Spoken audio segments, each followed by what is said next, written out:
کتنی خوبصورت حدیث ہے. امام موسیٰ کاظم علیہ الصلاۃ والسلام انسان کی تنہائی کا نتیجہ بتاتے ہیں کہ جب وہ اپنے آپ کو معاشرتی چیزوں سے دور کرتا ہے اور اکیلا ہو جاتا ہے تو کیا ہوتا ہے.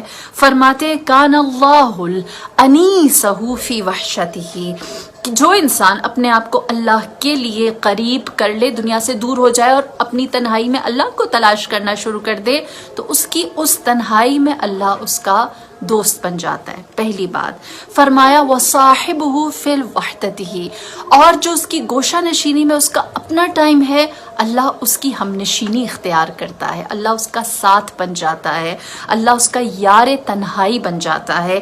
پھر فرمایا والغناء فی عیلتہ، اور وہ تنہائی اس کو ہر غیر سے بے نیاز کر دیتی ہے، وہ کسی کے اوپر ڈیپینڈنٹ نہیں رہتا، اس کو اللہ کے اوپر توکل اور توسل اور بھروسہ کرنے آ جاتا ہے. لہٰذا ہمارے لیے یہ جو وقت ہے، یہ تنہائی ہے، یہ جو کوارنٹین پیریڈ ہے، یہ میں یوں کہوں گی اس کو کہ آپ یہ نہ سوچیں کہ اس سے پہلے کسی امت کے اوپر ایسی آزمائش ہی نہیں آئی. یہ تو بالکل ہی ایک نئی چیز ہے، اور اب ہم اس کو کس طرح سے ٹیکل کریں.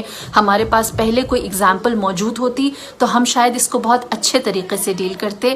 آپ اس کو ایسے دیکھیے کہ پہلے اللہ نے کسی اور کو یہ اپرچونٹی بھی تو نہیں دی کہ وہ ماہ شعبان میں دنیا کی ہر فکر سے آزاد ہو کر خود کو ڈسکور کرے، اپنے اوپر توجہ دے، اپنے بارے میں جانے، اپنی پریورٹیز کو درست کرے. وہ یہ دیکھے کہ اس کی ترجیحات درست تھیں یا نہیں تھیں، اس نے اپنی ذات میں کہاں کمی چھوڑ دی، اس نے اپنے وجود کو کہاں کھوکھلا چھوڑ دیا، اور وہ کون سی چیزیں ہیں جو اس کی روح یا اس کی ذات کو سیراب کرنے کے لیے کم تھیں، اور وہ ویکیومز اور وہ فلاز اب کس طرح پر کیے جا سکتے ہیں. اور اس کے ساتھ ساتھ ہمیں پوری تصویر دیکھنے کی ضرورت ہے. دیکھیں، ہم اگر پزل کے ٹکڑے الگ الگ دیکھیں نا تو کبھی بھی ہم لوگ ایک اچھے کنکلوژن تک نہیں پہنچ سکتے. ہم اگر اس پزل کے ٹکڑوں کو جمع کریں اور دیکھیں کہ پوری تصویر کیسی ہے، تو صرف کیا ہمارے اوپر ایک وبا آئی ہے؟ نہیں، اس کے ساتھ ساتھ ماہ رجب، شعبان، اور ہماری منزل ماہ رمضان، اور ماہ رمضان کا نتیجہ عید الفطر ہے. ہم اس سفر کو اگنور نہیں کر سکتے، اس کے اندر جو اللہ نے بلیسنگز رکھی ہیں اسے اگنور نہیں کر سکتے. کیوں؟ کیونکہ ماہ شعبان رحمت للعالمین کا مہینہ ہے، اور رحمت للعالمین کی رحمت جو ہے وہ ہر چیز کے اوپر اللہ نے بھاری رکھی ہے.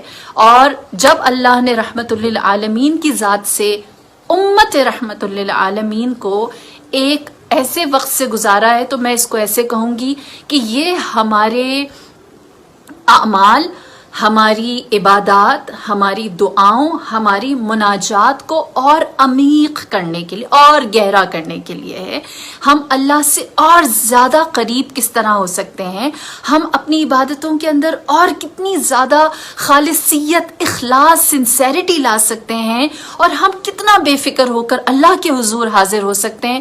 یہ موقع اس سے پہلے کبھی کسی کو نہیں ملا، اور یہ مجھے اور آپ کو ملا ہے، اور یہ ہمارے لیے ایک بڑی اپرچونٹی ہے کہ ہم اس سے بھرپور فائدہ اٹھائیں، اور اپنی گوشہ نشینی کو، اپنی دنیا سے آزادی کو، اپنی فکروں سے آزادی کو، اپنی اولاد کے وقت کو، اپنے خاندان کے وقت کو، اپنے گھر کے ماحول کو بنانے کے لیے ہر چیز کو صحیح جہت دیں، صحیح پاتھ پر لے کر جائیں. اور جب ہم یہ کرنا شروع کریں گے، آپ یقین کیجئے کہ آپ کو اپنی ذات کے اندر ایک اتنا مثبت رجحان نظر آئے گا کہ آپ خود کو ڈسکور کریں گے. انسان نے جس چیز کو سب سے زیادہ اگنور کیا ہے وہ یہ کہ اس نے ہر چیز کے اوپر تحقیق کی ہے، ہر چیز کو ڈسکور کیا، ہر چیز کو جاننے کی کوشش کی ہے سوائے اپنی ذات کے. ہمیشہ ہم نے دوسروں کو اسٹڈی کیا ہے، ہم نے دوسری چیزوں کو دیکھا، اپنے سوا دیکھا ہے. ہاں، وہ چیزیں ہم سے ریلیٹڈ ضرور ہوتی ہیں، لیکن یہ ٹائم یہ ہے کہ ہم اپنی ذات کو دیکھیں. میرے مولا امام زین العابدین نے فرمایا افضل المعرفہ معرفت الانسان لنفسہ. انسان کی سب سے بڑی معرفت یہ ہے کہ وہ اپنے نفس، اپنی ذات، اپنے وجود سے آشنا ہو جائے.